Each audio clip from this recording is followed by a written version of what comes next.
This is the Pilot's News Briefing Podcast. I'm Frank Daniels. With me today is Ana Risano from the Pilot's Newsroom, bringing us the latest news in Moore County. What do you have for us? Well, there's some historic survey work going on in West Southern Pines. And what does that entail? Right now, I guess we could start from the beginning. Okay. The town got a grant a couple of years ago to look at historic resources in West Southern Pines, mainly buildings. So like Trinity AME Zion Church it's over 100 years old at this point. That's right. That's probably the best example. Yeah, Church on the Hill. Yeah. And right, over 100 years old, yeah. Mm-hmm. And so with that grant, they hired a couple of consultants to go around and look at properties. All right, sorry about that.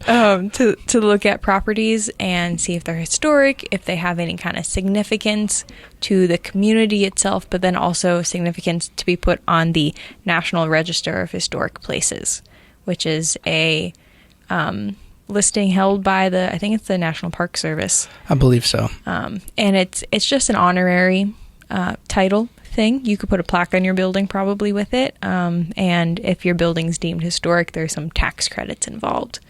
But Southern Pines has a very established historic district and National Register historic district. So the work is to shine attention on West Southern Pines, which has some beautiful old buildings, but no recognized structures. Or that's a lie. I'm sorry. There's one recognized campus, the West Southern Pines Center. Oh, right. Sure. Recently. Yeah.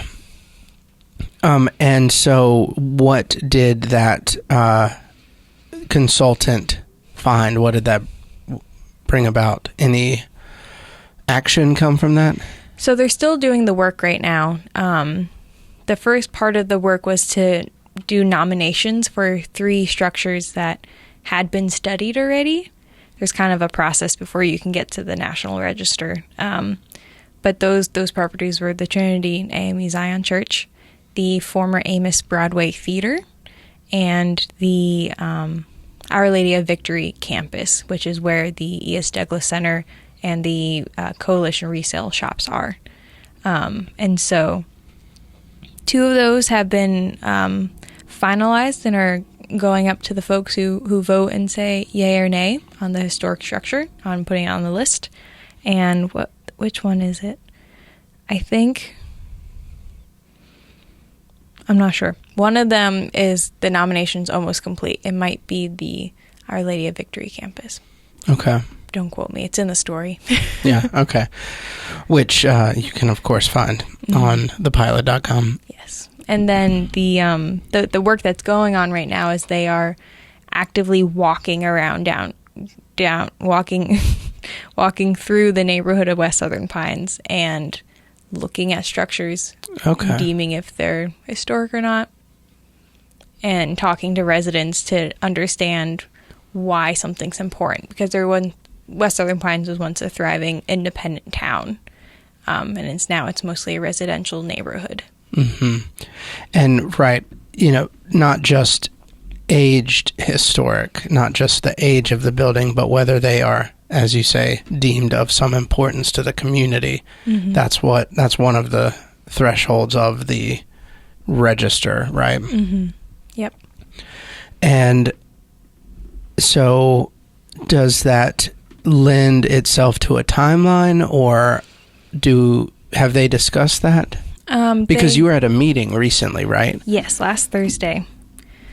Thankfully, I keep everything in my notebook. So it looks like they're going to wrap up the survey work this summer and then kind of report back everything in the fall, September or October. Okay. Yeah. I was out with them on Friday just to see what it's like, and it really is, you walk around, and if you have architectural knowledge, you could look at a building and say, hey, those are original windows from the 50s. I don't have that ability. Yeah, that's more specialized than I realized when I was a kid, or maybe it was just as specialized. I always wondered how people could look at a building and say, that's Baroque or whatever. but which is, a little bit more clear than whether a pane of glass is from the 50s or the 30s. Yes. Yeah. Yes. And so I guess that is where it stands now. So we'll just wait until the survey work is completed and they set a new meeting to discuss the findings and how to go about requesting the recognition on the register. Is that? Yes. Okay. Yes. In short, yes. Okay. Right. Yes. In short, that's exactly what I was going for. And so, speaking of E.S. Douglas Center, on Thursday, not this past Thursday, but this upcoming Thursday, there is a meeting held by the planning, members of the planning staff, right, to get community feedback on the missing middle housing solutions. I guess if I want to make sure not to leave words out, but goals. Yeah, goals to address a shortage in the what they call the missing middle, and those are houses from. I put a definition in my story back in. They're homes at more affordable prices. Yeah. They're like townhomes, duplexes, triplexes. But that I also want to make clear whenever I talk about it that that's not just affordable. Doesn't mean a certain price range. It means how a house that fits a person's lifestyle according to what income they make. Because it could be that a $350,000 home is affordable for some people, right, and not affordable for others. But what the planning staff found when they did their assessment of what Southern Pines, the town of Southern Pines, housing needs are, that there are housing needs at affordability levels across the spectrum, really. Right. Oh, sorry. I was going to say, think nurses, think teachers, those salary ranges. Yeah, so all the way from, and I can't remember the area media household income percentage off the top of my head, but it's something like 80 to 130 is the prime. 80 to 120. 80, 120. Maybe.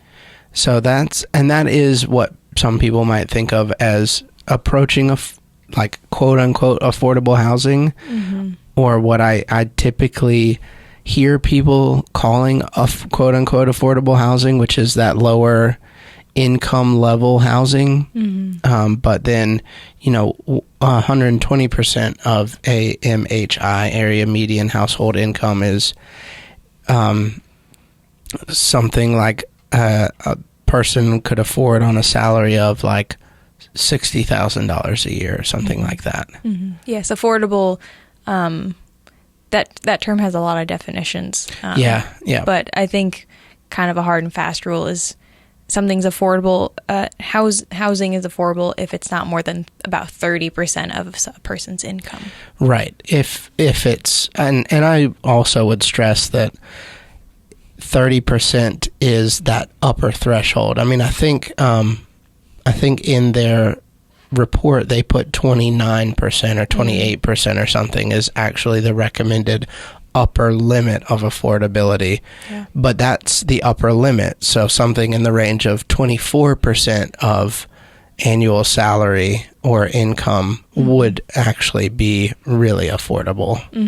And so, of course, that's different depending on what your income is.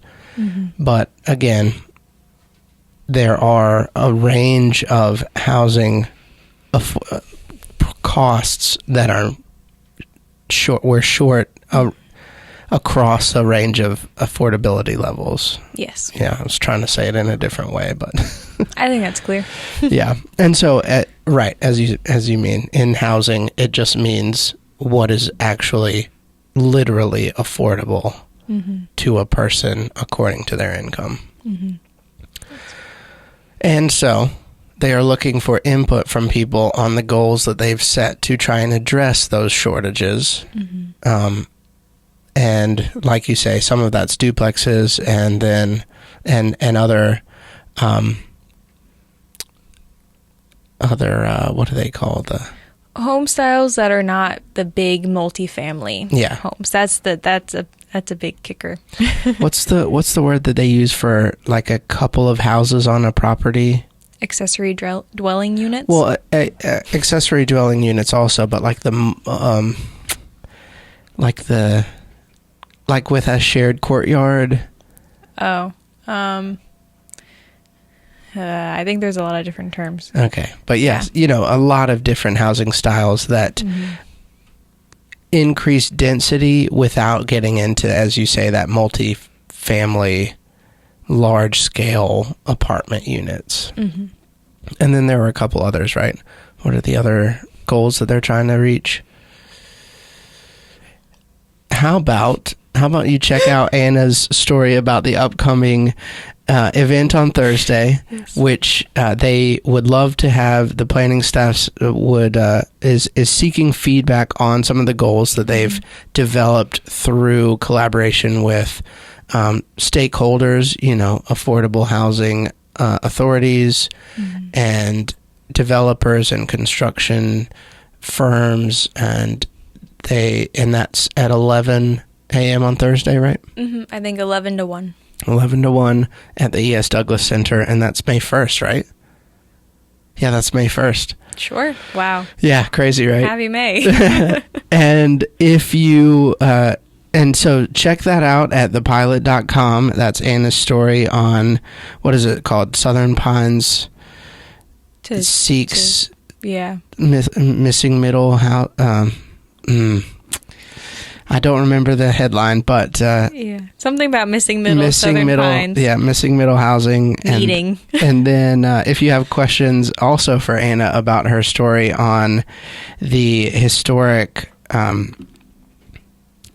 study process that she wrote about, you can email her to anna@thepilot.com, ANA@thepilot.com. And you can email me if you have questions about what we're doing by sending an email to frank@thepilot.com, FRANK@thepilot.com. And so, yeah, check out thepilot.com, check out past episodes, and that's the latest news in Moore County. Thank you, Frank. Thank you.